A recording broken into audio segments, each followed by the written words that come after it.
Hi hello us welcome back to our channel rider மிகி. நம்ம ராஜஸ்தான் ரைடில் ஒரு லாஸ்ட் டே, இன்றைக்கி 15ஆவது டேங்க, டே 15 ராஜஸ்தான் ரைட். நம்ம வந்து எங்கே இருக்கோன்னு பார்த்தீங்கன்னா, எந்த ஊர் இது, ஐயோ அதுக்குள்ளே மறந்துட்டேன். டெஸ்டினேஷன் போகிறதுக்கு ஒரு முதல்ல ஊரில் இருக்கேங்க. ஆக்சுவலாக இதுதான் லாஸ்ட்டு ஓட்ட போகிற டே. பெங்களூர் ரீச் ஆயிடுவேன். மணி வந்து பார்த்தீங்கன்னா 10 மணி ஆகுது. ரீச் ஆயிடுவேன்னா இப்போ உடனே ரீச் ஆக மாட்டேன். நாளைக்கு காலையிலைக்கும் நைட்டுக்கும் நடுவில் போய் ரீச் ஆகும் நினைக்கிறேன். பிரேக்கெல்லாம் போட்டு வேறு மேப் அவசியம் வந்து ஆல்மோஸ்ட் வந்து 15 மணி நேரம் காட்டுதுங்கிறது. பிரேக் போட்டு போகும்போது கண்டிப்பாக வந்து லேட் ஆகல. அதனால தான் ஸோ எல்லாம் நீட்டாக பேக் பண்ணி வச்சுங்க. லாஸ்ட் 10 டே எல்லாம் முடிச்சு எடுத்து பார்த்தீங்கன்னா வந்துட்டு பேக் பண்ணி வச்சுட்டுங்க. ஸோ இங்கே இது பார்த்தீங்கன்னா பெட்ரோல் ஃபில் பண்ணணும். வழக்கம் போல் டேங்க் ஃபில் இந்த பெட்ரோல் பங்கில் பண்ணிவிட்டு, நேற்றால இந்த பாரத்னு சொன்னேன்ல, இது ஆக்சுவலி ஹெச்பிங்க. எல்லா இடத்தையும் பாரத்தை கொடுக்க சொன்னேன், இது ஹெச்பி ஆக்சுவலி இப்போ நோட் பண்ணுறேன் நான்.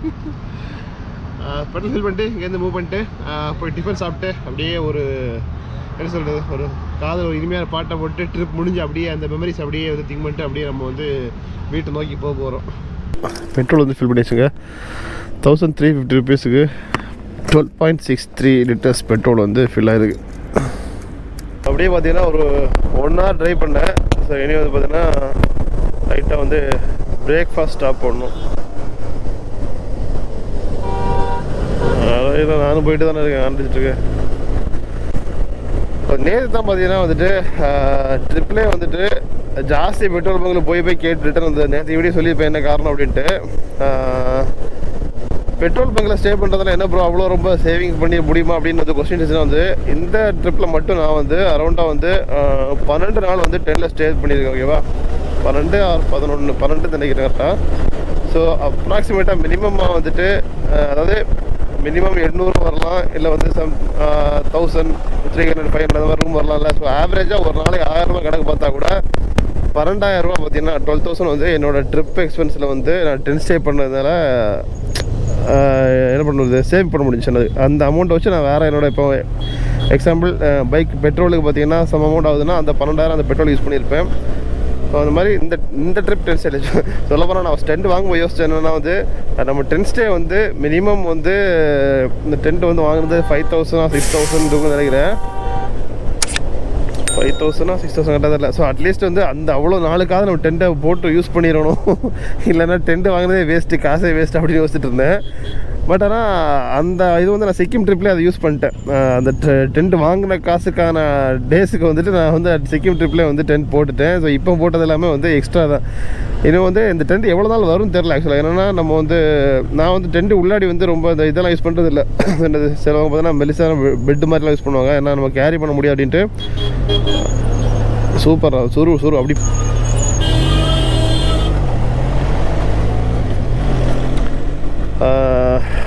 ஸோ நான் வந்து நார்மல் பெட்ஷீட் தான் யூஸ் பண்ணுறதா. ஸோ வெறும் தரக்கு நம்ம போடும்போது பெட்ரோல் பங்கில் வந்து சில பெட்ரோல் பங்க் பார்த்தீங்கன்னா இன்டர்லாக் இருக்கும், சிலது வந்து காங்கிரீட் போட்டிருப்பாங்க, கொஞ்சம் வந்து திருன்னு லைட்டாக பொடி கல் மாதிரிலாம் இருக்கும்.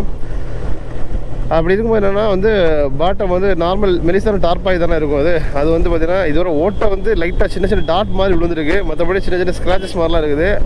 இன்னும் வந்து எவ்வளோ நாளைக்கு அந்த டென்ட் வந்து தாங்கும் தெரில. லூசு பை மாதிரி போய்ட்டுருக்கான் வந்துட்டு. வந்து கால் பண்ணி கிழிச்சிட்டேங்க. இருந்தாலும் என் மனசு ஆற மாட்டேங்குது, மறுபடியும் கால் பண்ணி திட்டணும்னு தோணுது. சும்மா செவனேன்னு நான் பாட்டுக்கு போகிற ரூட்டில் மும்பை ரூட்டு வாங்கினே செமையாக இருக்குன்னு சொல்லி நேற்றையும் செம டிராஃபிக்கு டைவர்ஷன் அது கடுப்பாயிடுச்சு. இன்னைக்கா சரி ஓகே, அதுவும் நைட்டு ஃபோன் சொல்லும்போது ஆனால் சூப்பராக இருக்கும் ரோடு, நீ எந்த ரோடு போகணும்னு தெரிலன்னு. ஹுப்ளி மேலே பாருன்னா எப்படி இருக்கும் அப்படின்னா, ஹுப்ளி மேலே ரோடு நல்லா இருக்கும் நல்லாவே தெரியும். அட்லீஸ்ட் இன்னைக்கு போகிற ரோடாவது கொஞ்சம் நல்லா இருக்கும். பார்த்தா ஃபுல் அண்ட் ஃபுல் டைவர்ஷன். ஏன்னா காங்கிரீட் ரோடாக வந்து இது மாற்றிட்டாங்களா, ஸோ அந்த இது அப்படி இப்படின்னு ஃபுல்லாக டைவர்ஷனாக இருக்குது. ஃபுல்லாகவே ஜாஸ்தி கிலோமீட்டர் இல்லைங்க, ஒரு 81 கிலோமீட்டர்ஸ் ஓட்டிகிட்டே வந்து ஸ்டாப் பண்ணி பிரேக்ஃபாஸ்ட் முடிச்சாச்சு. அது ஹோட்டலில் ஆக்சுவலாக வந்து பார்த்தீங்கன்னா தேடி வந்து நார்மல் ஹைவே பக்கத்தில் தான் அப்படி நிப்பாட்டினது. ஏதோ கல்யாண மண்டபம் மாதிரி இருக்குங்க. உள்ளே பார்த்தீங்கன்னா ஒரு 100 பேர் அட் டைமில் உட்காந்து சாப்பிட்லாம், அந்தளவுக்கு அவ்வளோ டேபிள் போட்டுருக்காங்க. நம்ம சவுத் இண்டியன் ஃபுட்டு ஏன் சாப்பிட்டேன்னா எங்கள் நார்மல் ரேட்டில் இருந்துச்சு. ஏன்னா அங்கேயெல்லாம் சவுத் இண்டியன் ஃபுட் கிடைச்சா கூட ரேட்டு பார்த்தீங்கன்னா செம்ம ரேட்டாக ஓவர் ரேட்டாக இருக்கும். இங்கே வந்து ஆனியன் ஊத்தாப்பம் 60 ரூபா பெருசாகவும் இருந்துச்சு. ஓகே, அந்த இதே ஆனியன் ஊத்தாப்பம் அங்கே வாங்கணும்னா 180 இல்லை 200 ரூபா போட்டிருப்பாங்க. அங்கே ஒன்று கிடைக்கவும் செய்யாது. சப்போஸ் தோசைன்ற வார்த்தையை போட்டாலே இந்த 150 ப்ளஸ் தான் அமௌண்ட்டு. ஸோ சாப்பிட்டுட்டு தெம்பா அடுத்து ஸ்டார்ட் பண்ணியாச்சு. ஆனால் வந்து மணி 11:30 மணி கூட இன்னும் ஆகலை, இன்னும் இருக்குது. அதுக்குள்ளே பார்த்தீங்கன்னா வேர்த்து ஊற்றுது, அவ்வளோத்துக்கு வெயில் அடிக்குது. முடியலைங்க இந்த டைவர்ஷன். தயவு செஞ்சு யாரும் வந்துட்டு இந்த பக்கம் ஏதாவது போகிறீங்கன்னா மும்பை ரூட் மட்டும் அடுத்த ஒரு 1.5 வருஷத்துக்கு எடுத்துடாதீங்க. ஃபுல்லாக டைவர்ஷனு இரிட்டேட் பண்ணிடும். ஒரு ஸ்பீடு கீப் பண்ண முடியாது, அப்படியே டக்குன்னு 20 கிலோமீட்டர் வரணும். டைவர்ஷன் மட்டும் தான் பரவாயில்ல, சின்ன ரோடு, அதில் ஸ்பீட் பிரேக்கரு, அப்படி ஃபுல் ஃபஸ்ட் இயர் வந்து அடுத்து நம்ம டாப் பண்ணி அடுத்து டவுன் பண்ணி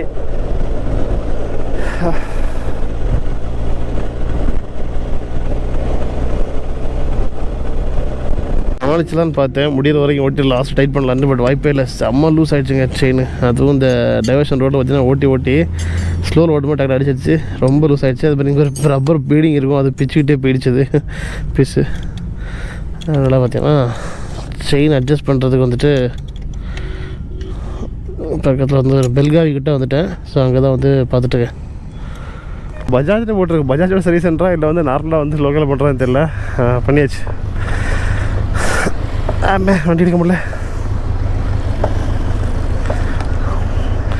50 ரூபா முடிஞ்சு. இதே பெனலி ஷோரூமில் பண்ணியிருந்தேன்னா 500 ரூபா.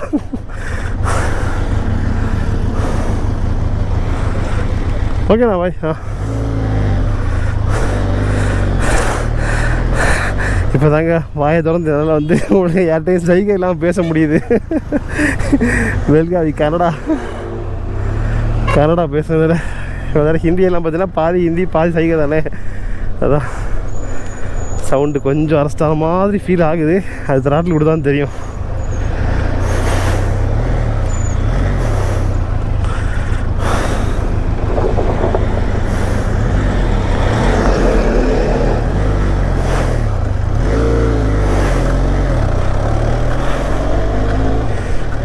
ஓகே, சவுண்டு வந்து அந்த ஒரு ரொட்டேஷன் சிங்கிள் ரொட்டேஷனுக்கு டக்குன்னு மட்டும் வருது தவிர மற்றபடி இந்த தக்க வரல. பரவாயில்ல.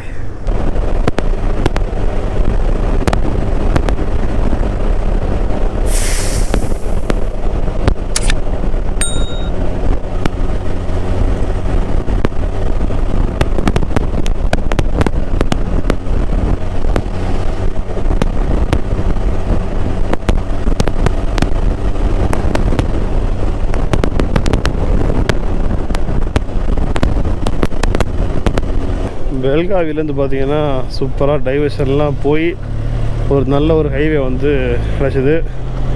அப்படியே வந்து ரிலாக்ஸாக வண்டி ஓட்ட முடியுது. ஆக்சுவலாக அந்த செயின் இம்சை, அந்த கியர் குறைக்கிற இம்சைலாம் இல்லாமல் கண்டினியூஸாக வந்து வண்டி ஓட்ட முடியுது.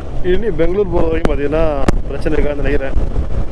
ஏன்னா ஹுப்ளிலேருந்து ரோடு கன்ஃபார்மாக இருக்கும்னு எனக்கு தெரியும். பட் ஹுப்ளி டு பெல்காவியே அரௌண்டாக ஒரு 1.5 hour 2 hour வரும்னு நினைக்கிறது.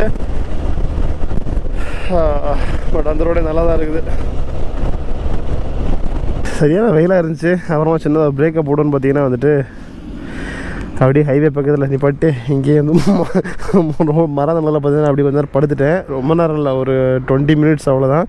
மறுபடியும் போர் அடிச்சுட்டு சுமந்தி காலை போட்டு ஏன்டா இந்த ரூட்டை நீ சொன்ன அப்படின்னு அவனை கிழிச்சிட்டு தூங்கிட்டு தான் எழுப்பி திட்டி விட்டுட்டு மறுபடியும் இந்த கிளம்ப போகிறேங்க. சம்பவம் வண்டி நிப்பாட்டும் போது பார்த்தேன். சரிங்க, ஃப்ரண்ட் டயர் வந்து ஆல்ரெடி வந்துட்டு ஒன் சைடாக வேர் ஆகிட்டு, அது வேறு விஷயம்.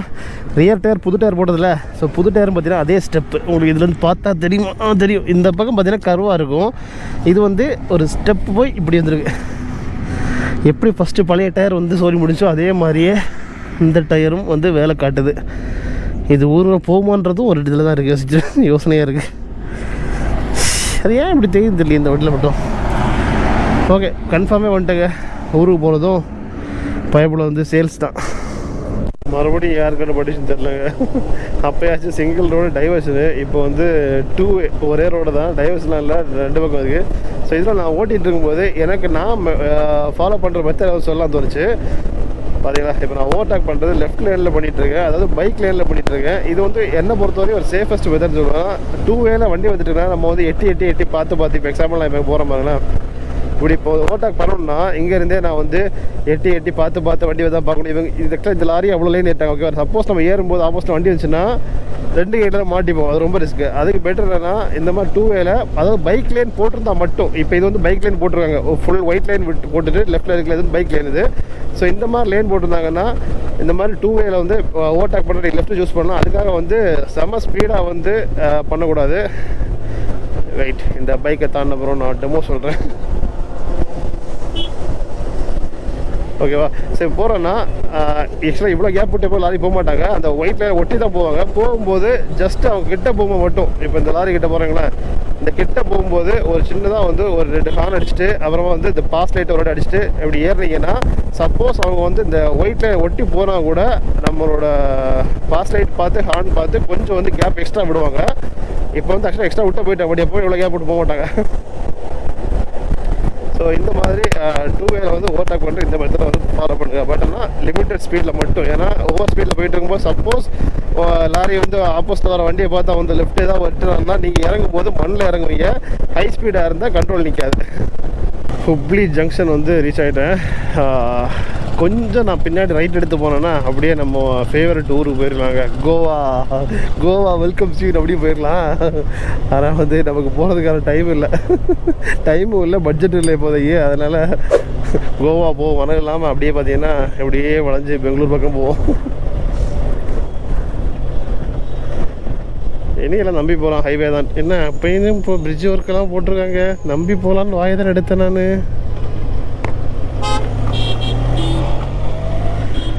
ரைட்டு, இங்கேயும் போகிறோட சம்பவம் வைக்காம சரி தான். எதுக்கு ஃபோட்டோ எடுக்கிறாங்க? பெங்களூரு 403 கிலோமீட்டர்ஸ்.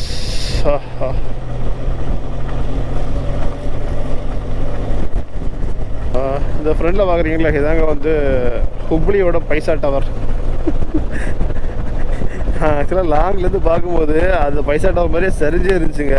அதாவது ஒரு புதருக்குள்ளே கொஞ்சமாக தெரிஞ்சு, என்ன பில்டிங்னே தெரியல. அது கன்ஸ்ட்ரக்ஷன் சூப்பராக கட்டியிருக்காங்க. சர்ச் எதாவது கட்டுறாங்களா என்னன்னு தெரியல.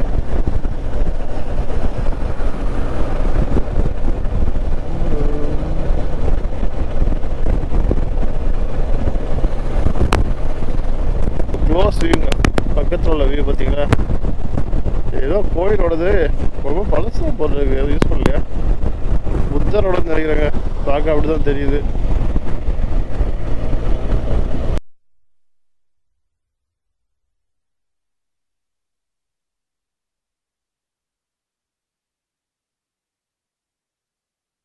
டைம் வந்து பார்த்திங்கன்னா வந்துட்டு ஒரு 10:15 மணி ஆகுது. என்னென்னா சாப்பிட்றதுக்கு ஆக்சுவலாக வந்து பெங்களூர் வந்தால் நான்வெஜ் சாப்பிடலாம் ஆசையாக இருந்தால் வந்து கிடச்சதே வெஜ் ஹோட்டலில். பல கிலோமீட்டர் வந்து பார்த்திங்கன்னா ஹோட்டலே கிடைக்காம லாஸ்ட்டு ஒரு வெஜ் ஹோட்டல் தான் கிடச்சிது.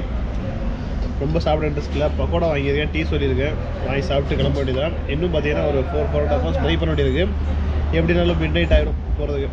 அதனால் வ்ளாகை வந்து இங்கே பண்ணிடலாம் தான் அப்படியே வந்து கேமரா ஆன் பண்ணுது. ஸோ இன்றைக்கி எக்ஸ்பென்ஸ் பார்த்தீங்கன்னா வந்துட்டு பெட்ரோலுக்கு அப்ராக்சிமேட்டாக வந்து ஒரு 3000 rupees. ஆக்சுவலாக கொஞ்சம் 3250 ஆச்சுது. பட் என்னன்னா கொஞ்சம் பெட்ரோல் பேலன்ஸ் யூஸ் இல்லை. ஸோ அதனால் பெட்ரோல் வந்து 3000 rupees ஆச்சுது. அப்புறமா ஃபுட்டுக்கு வந்து நீங்கள் மார்னிங் சாப்பிட்டது, அப்புறமா வீட்டில் ஃபுல்லாக டீ ஸ்நாக்ஸ் அப்புறம் இந்த இது சேர்த்து பார்த்தீங்கன்னா வந்துட்டு ஒரு 250 rupees ஆச்சுது ஃபுட்டுக்கு. தென் ஸ்டே வந்து கிடையாது, டேரெக்டாக வந்து எவ்வளோ ஹைட் ஆனாலும் நீங்கள் வீட்டு போய் ஸ்டே பண்ணுவேன், அது வந்து கிடையாது. ஸோ அவ்வளோதான் இன்றைக்கி எக்ஸ்பென்ஸ். ஸோ நம்ம ராஜஸ்தான் ரைடு பார்த்தீங்கன்னா ஃபுல்லாக வந்து ப்ராப்பராக வந்து இந்த டைமோட முடியுது. Okay, overall full expense. அப்புறமா வந்து ஒரு ஃபுல் அண்ட் ஃபுல் எங்கே போனால் என்ன பிளேஸ் அப்படி ஒரு ஐடென்டி மாதிரி பட் வீடியோ வேணும் வந்து கமெண்ட் மென்ஷன் பண்ணுங்கள். செப்பரேட்டாக ஒரு வீடியோ வந்து மேக் பண்ணுறேன் ஃபுல் எக்ஸ்பென்ஸ் வந்து போட்டு. இல்லைனா எல்லா வீடியோட எண்டில் தான் எக்ஸ்பென்ஸ் இருக்கும். ஸோ நம்ம ராஜஸ்தான் சீரிஸ் வந்து பிடிச்சிருந்தா வந்து உங்களோட ஃப்ரெண்ட்ஸுக்கு வந்து ஷேர் பண்ணுங்கள், லைக் பண்ணுங்கள், கமெண்ட் பண்ணுங்கள். பிளேலிஸ்ட் வந்து தனியாக வந்து நான் ராஜஸ்தான் போட்டிருக்கேன். ஸோ அதிலே போய் நீங்கள் வேணால் திரும்ப வேணால் வந்து எல்லா வீடியோ பார்த்துக்கலாம். நீங்கள் போகிற பிளானுக்கு அது ஐடி வீடியோ எடுத்துக்கலாம், அவ்வளோதான். ஓகே, நம்ம நெக்ஸ்ட்டு ஒரு சிறப்பாக வந்து ஒரு லாங் ரைடு சந்திக்கலாம். பாய், see you.